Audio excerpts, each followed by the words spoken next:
We are back working on the Foreigner, and this time we're going to complete the electrical system by installing a 2000 watt pure sine wave inverter. So let's take a look at what this thing comes with, and then we'll get to installing it. For the inverter, we went with a Wise brand. As mentioned, we did a pure sine wave inverter and a 2000 watt. The 2000 watts we did because I overspec'd what we're going to run, just in case we run something bigger in the future or things change. There's headroom there left in the inverter, and we're not going to tax it out. And then pure sine wave just because I wanted as good of a converter or inverter as I could afford. And the pure sine wave is just nicer on equipment, a little bit more efficient, a little bit better built. In front of it, you get 4 ports here. You get a display, on-off button, remote, and a USB input. I don't really care about the USB input, the display, or the on-off function. I cared about the remote most because I'm going to put a switch in the back of the vehicle that turns it on and off. The 4 ports is nice because I can plug various things into here, though I do wish it had a secondary, I think they call it a high power port where you can pull it off and run wires straight into the device instead of a plug, but this will be just fine for what we're using. The back of it, you get 2 fans. Hopefully this thing isn't too loud. The reviews said it wasn't, but we'll find out. Again, we're not going to run it all the time, just very specific cases. And then you get pretty well protected and nice lugs here, the terminals. You get cable for your remote. You get mounts. These just go onto the side like so. You actually might be able to reverse them underneath if you really want to save some space. We'll find out. Various bolts and screws to mount this thing. Some pretty good cable for us. This is going to be good enough. If you're really pushing this inverter, you might want to upgrade the cable, but we're not going to get anywhere near that 2000 watts with what we're doing. So there you go. There's that. It's 4 gauge, decent enough.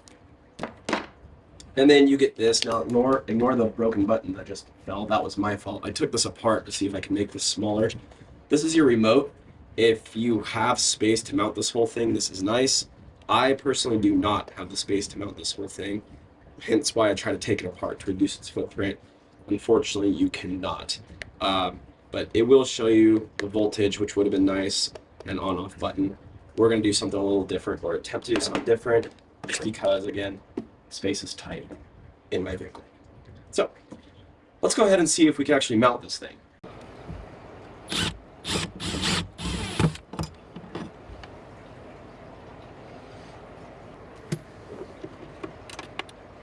This might get a little tricky since we're mounting it upside down in such a tight space, but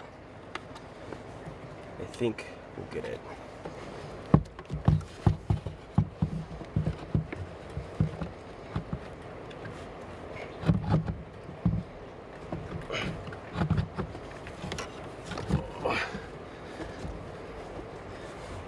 Oh yeah. Yeah, that's pretty tight.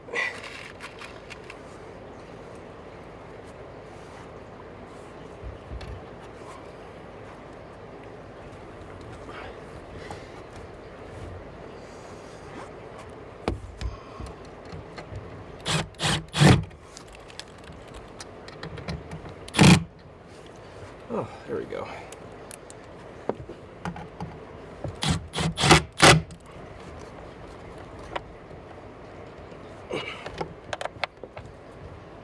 Okay.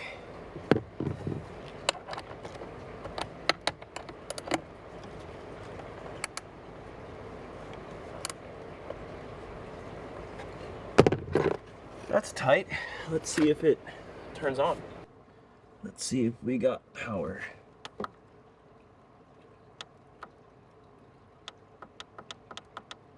That's not good. So I got it working. See, working now. Reading 13.4 volts off the battery, and the inverter's on right now, giving us 120 volts. Actually, I kind of like this. I think I'm just gonna find a place to mount this in the vehicle. I'm actually liking this a lot. As far as what the issue was, not exactly sure. I double checked all the connectors and everything. I turned the vehicle on and started charging the battery. Maybe that little bit of shock that I had put the battery into protection mode. Not exactly sure. I'll give the battery a full charge after we're done doing our test here, and then I'll run through quite a few tests on my own to make sure everything works properly. But now we can do one of our little tests. So we're going to take this coffee pot and we're going to brew some coffee. We're going to run 4 cups of water through it.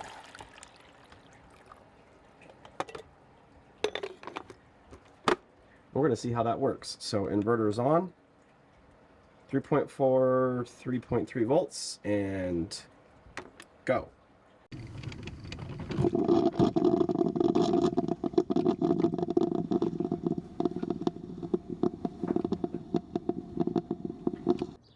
All right, that's pretty cool. I'm really enjoying this little setup. I'm not sure why we ran into that issue where we had no power to anything. I'm thinking we put the battery into protection mode on accident. So I'll double check that before we take our next trip, make sure everything's functioning correctly, and ensure we don't have a failing component somewhere. It doesn't hurt to double check that stuff. But it's working now, as we proved. It ran a coffee pot, which is super awesome and kind of funny. I'm excited to actually put this thing in our gear, and when we go out camping at 6 a.m., press a button and have coffee in just a few minutes, instead of messing around with a stove and a percolator and all that. That stuff is nostalgic and it's pretty cool, but let's be honest, sometimes you just need to have your coffee right away. So yeah, I think that's about it. Thank you guys for watching. Really appreciate it. And well, hopefully we'll see you in the next video.